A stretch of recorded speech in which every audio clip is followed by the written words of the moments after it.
Today's topic is seeing the future. So let's talk about timing. Timing is the biggest factor there. Let me give you an example of this from my own career, which is my very first startup. Right, I'm a serial entrepreneur. In 1992, I was 22 years old. I had a business plan on the back of an envelope, and we were going to do software for the next big thing, and the next big thing were tablet computers. And you know what? We were right.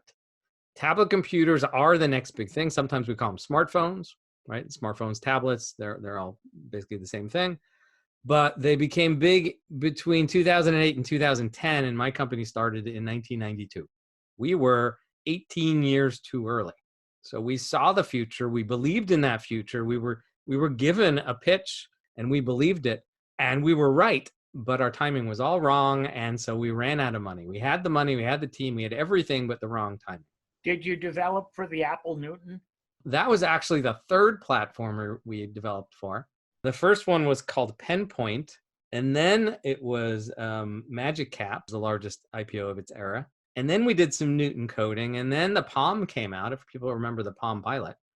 That almost seemed like a big thing, and then it blew up. The product was slightly wrong. It just didn't click. And then smartphones did, but that was in the 2000s. Now, great example that's not entrepreneurship, that's just straight up timing and investment is The Big Short.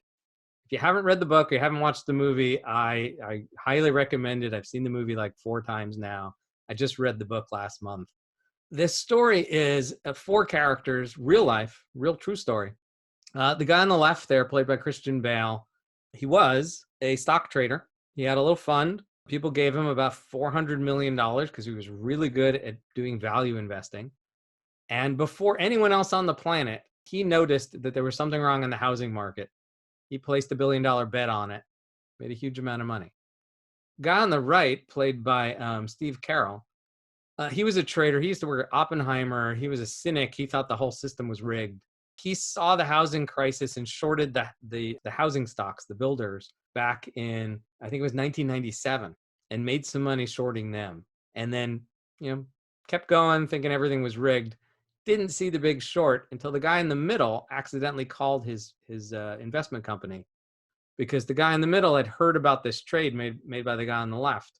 And so Steve Carell's real life character made a giant bet, a few $1 billion, against the housing market. And then Brad Pitt plays this really weird character, real life character, who actually never saw anything. There were 2 other guys who they didn't get stars for, and they saw it in a way that no one else saw. There were really just 3 people on the whole planet who saw this potential out there, who saw the future, that the housing market was going to crash and how to act on it.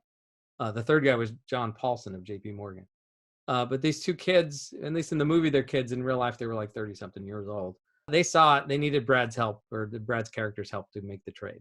Amazing story. I'm not going to give away the rest of it. So timing is a matter of getting the product or the service into the market just when customers need it. There's no use getting it there a year early, because you're just going to burn through the capital and probably run out. And it's usually not good to get there a year or 2 late, because someone else has already grabbed those customers. Sometimes second is good, but you want to be there at just the right time. So speaking of timing and speaking of not being able to see the future, let's go straight to the elephant in the room, coronavirus. And so one more example that is not startups, but is a nice analogy, is I have a hobby. There's a personal story. I have a hobby. It's called Quora. If you've never been to Quora.com, it's a great site where people ask questions and smart people write answers. Lots and lots of smart people write answers. I do it as a hobby. It's a way to relax. And I've been doing it for years. As you can see on the left, I've answered 1,644 questions. I've only asked 11. I had a few people follow me. There's 700 people who follow my answers. I was getting, a few hundred views a day, maybe 1,000 a month. Totally fine little hobby. Nice and relaxing. This was one of my most popular questions. What kind of business can I start with 1 million Ugandan shillings? Like 100 people a day read this question. 1,400 times this answer has been read. Where else on the planet are you going to get a really good answer to this question? There's also a question out there, what kind of business can I start with 2 million Ugandan shillings? It's not read as often as this one. And then WeWork happened, the WeWork IPO last year, if you guys remember that. Bit of a debacle. And so I answered this question. right? I didn't ask the question. I just answered it. How did WeWork fail? It just popped up one day. I don't remember which day. That doesn't really show you that. And if you look at the bottom, that answer has been read 46,000 times. So timing. I happen to be in a system, right? It's not a startup, it's not customers, but it's analogous. I'm in a system, I'm in a market of questions and answers, and a relevant question pops up. And I answer a lot of questions, but this one popped up, and this one happened to resonate with the audience because WeWork was in all the news. And the next thing you know, I'm looking at my stats, and boom, I have like 15,000 people reading one question in one day, which I thought was just nuts. Like it was 15,000 for the month the day before that. Maybe not even that, maybe it was 10,000. And then boom, 15,000 in one day. Good timing. And then I answered a bunch more WeWork questions. But then this happened. This is a screenshot of the day. If you haven't seen the stats, they're not good. You know, scary times for us here. It's March 17th. Well, I answered a question last week or a week and a half ago about this, and 281,000 people read it that day. This is actually day 4 of this little burst. You can't see how many people read the questions for the rest of the month because it was so small. It's just a straight line here. So when could COVID-19 end? It's not even grammatically correct. When could the COVID-19 end? It got read a few times. And then 2 days later, it was 500,000. And yesterday, I think this was, 2 days ago, it was 1 million.